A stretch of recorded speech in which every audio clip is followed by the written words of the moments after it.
Hi, this is Dr. Gregory Sadler. I'm a professor of philosophy and the president and founder of an educational consulting company called Reason.io, where we put philosophy into practice.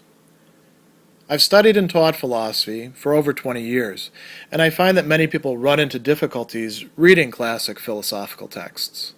Sometimes it's the way things are said or how the text is structured. But the concepts themselves are not always that complicated, and that's where I come in. To help students and lifelong learners, I've been producing longer lecture videos and posting them to YouTube. Many viewers say they find them useful. What you're currently watching is part of a new series of shorter videos, each of them focused on one core concept from an important philosophical text. I hope you find it useful as well. In Articles 3 and 4 of question 26 of Thomas Aquinas Summa Theologiae, Prima Secundae, he is going to be clarifying different senses, or you might say modalities, of love, because it's easy to get them confused and to think that they're either the same thing or they're so different from each other that they don't all fit together.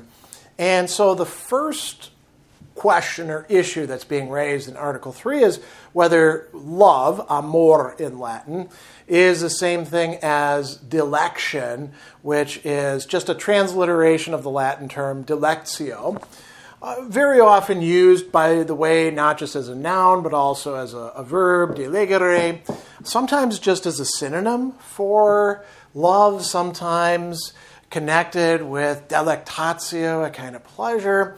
So is love something different from this, or is it just the same thing? And then in Article 4, he's going to say, what about love itself? Can we divide it properly into love of friendship, love that is friendship, amicitia, and love of concupiscence or desire, where we want something in that loving? So Thomas is going to begin, as always, by considering several objections that somebody could raise. And in Article 3, people are saying things like, well, it looks like love and dilection are basically two terms for the same thing. Dionysius says that love is to dilection as 4 is to twice 2. Okay, that means it's just a synonym, right? And we could say in objection 2, the movements of the appetite differ by reason of their objects, what it is they're directed to. But the objects of dilection and love are the same thing, so these are the same thing, right? Then the third one says, well, if dilection and love differ from each other, it's just that dilection is more specific. It's only good, it's aimed at good things. And love can be directed to both good or bad things, and this is according to Augustine, but they don't really differ. Why? Because the Holy Scripture uses both words with reference to either good or bad things. So they're not really different from each other.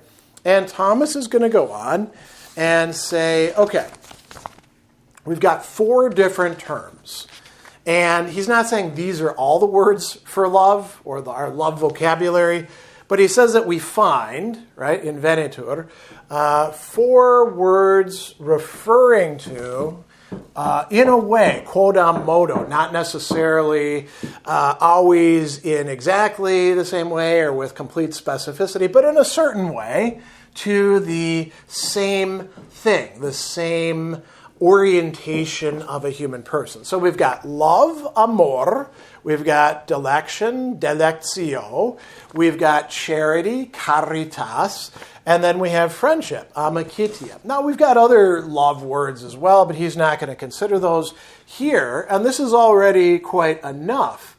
So he says that love, is going to be referring to something that's found in act or passion. We've already talked about this earlier.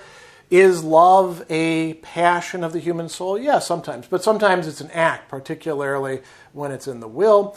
And he's going to tell us that love has a wider signification. It's communius, meaning that these other things actually could fall under love if we're using it in a more generic sense. He goes on and says, what about dilection? Well, dilection is also expressed by way of act or passion. And we're going to have to see, maybe there's a little bit of hedging that has to go on here, given what he says next, which is that it involves choice, electionem, made beforehand. And he says the very word denotes this, the D and electionem. And therefore, it's not in the concupiscible power, right? It's not of the sensitive appetite, but only in the will, in the rational creature. So that makes it much more restrictive. And then we have charity. Charity can be an act or a passion that can be expressed that way, but it can also be expressed as a habit. So in a certain respect, it's broader, right, in its scope. And he's going to say, what do we mean when we're saying charity? A certain perfection of love, insofar as that which is loved is held to be of great price, as the word itself implies, referring to the Latin term carus, which is dear. That's one way to think of it. We might also think that charity is love that's perfected in that it's not demanding anything else from the person. It's the, corresponding to the Greek term agape, but he doesn't say that there. So what about friendship? Friendship, he's not going to talk too much about that here. He says, well, friendship is indeed expressed through a habit, something that is part of how you typically behave, something you build up. So amicitia is going to be different from these other. And we could say we've got love as the broadest thing, and then we've got dilection, charity, and friendship as like subtypes of love. So this allows us, coming back to the question of love and delectation, to say Dionysus is talking about love and dilection insofar as they're in the intellectual appetite. Insofar as we look at it that way, and we're not thinking about the concupiscible appetite, okay, that's fine. They can be synonyms for each other. He goes on and says the object of love is more general than the object of dilection. Why? Because love extends to the concupiscible appetite as well as the intellectual appetite. And then in the other objection, love is going to be differing from dilection, not in respect of good and evil, but rather in where they're situated, right? In the intellectual faculty, love is the same as dilection, he's going to say. And so, this is going to address a lot of interesting issues, but we get a little bit more. You might be at this point saying, well, I wanted to hear more about friendship. That's where Article 4 is going to come in. Can we divide love into love of friendship and love of concupiscence? And I should point out something here. Thomas is deliberately choosing this language, love of this, love of this. It's not that friendship simply is love. There's a love of friendship. There's a love of concupiscence as well. And so, he's going to consider objections. One of these is that love is not properly divided in this way. Why? Because we just said friendship is a habit, but love is a passion. Passions and habits are not the same thing. So this doesn't seem like a good division. Second, a thing cannot be divided by members of the same division. For example, man is not a member of the same division as animal. Animal is a higher class that includes human being. But concupiscence is a member of the same division of love, is a passion distinct from love. So concupiscence can't be a division of love. And then going on, according to Aristotle, friendship is threefold. Now, this is actually going to be an important objection, right? Aristotle, if you remember Nicomachean Ethics, Book 8, says that there's three kinds of friendship, three main kinds, based on the kind of good that is being recognized and we could say pursued in the friendship. So the best kind of friendship, the highest, the rarest sort, is friendship where you love the other person for who they are. You have to be good people in order to have this kind of friendship.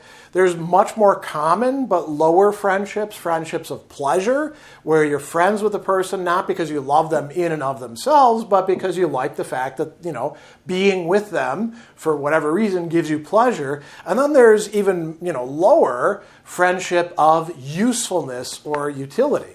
And he's going to say, okay, so friendship that is founded on usefulness and pleasure are not without concupiscence. So if you're going to divide love into love of concupiscence, it seems like you have to put some of the friendships in there, and doesn't that seem like a problem? So he goes on, and he says, okay, as the philosopher Aristotle said, to love is to wish good to somebody. That's of the essence of loving. So this means that there is a twofold movement, as he's going to call it, of love. There's a tendency towards the good that a person wishes, and also at the same time, a tendency towards what one wishes good to. So it might be useful to have an example here. If I love my spouse, I want good things for my spouse. So I do have this tendency in loving her towards the goods that I wish for her: health, pleasant life, security, intellectual development, a good relationship, all those sorts of things. That's stuff that's expressing love in a certain way. And then she is the person that I'm actually directing these things to. If I'm wishing these things, but it's going astray and it's to our next door neighbor, my spouse would be like, well, you're not loving me in that act, now are you? You're loving so-and-so, our neighbor. You're wishing good things to them. That's nice, but you should be wishing them to me, right? And vice versa. So that's what Thomas is talking about here. And he says that we can use this distinction between concupiscence and friendship as, qualifiers of love in this way. So love of concupiscence is directed towards the good that one wishes to another, is how he puts it.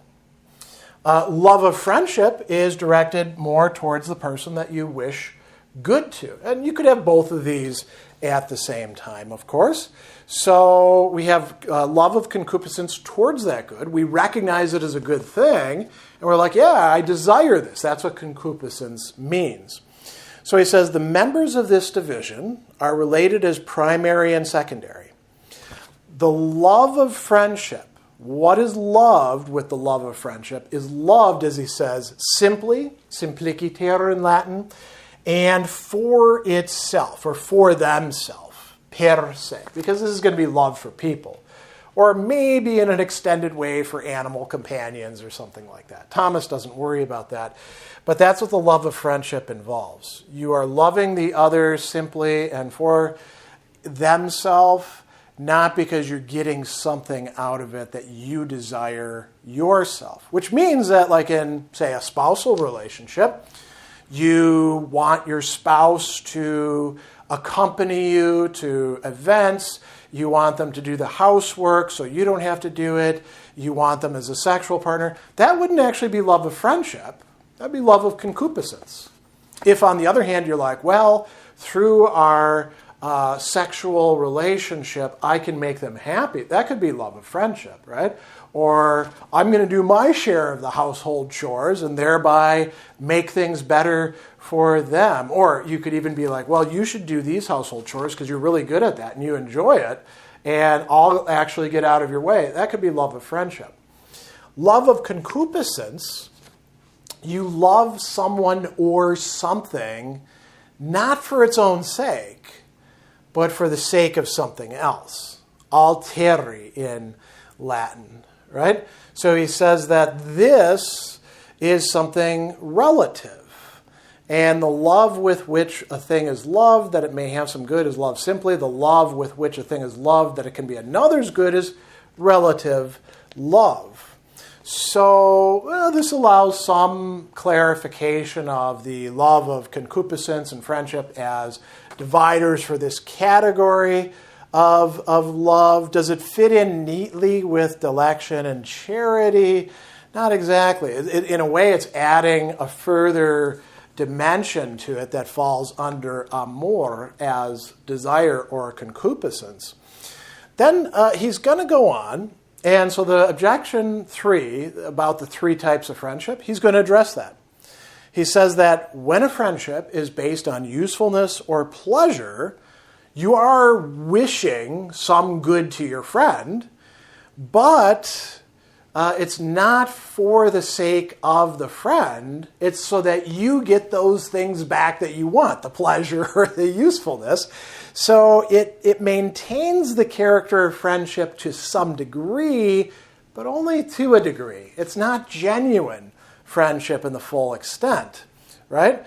So it's the friendship of the useful and pleasant, and it loses the character of true friendship. Whereas if you love the other person as a friend because you recognize them as a good person, you will good to them, well, that is the full love of friendship that we could discuss here. So Aristotle's distinction, it's not as if a friendship of pleasure isn't a friendship at all, but it's not friendship in the full sense, if that helps to clarify anything. So what we see is that Thomas is unpacking some important distinctions that people often lose sight of when they are trying to consider how we love, where the love is directed, what kind of love we're feeling. And this might be indeed quite useful in a variety of contexts.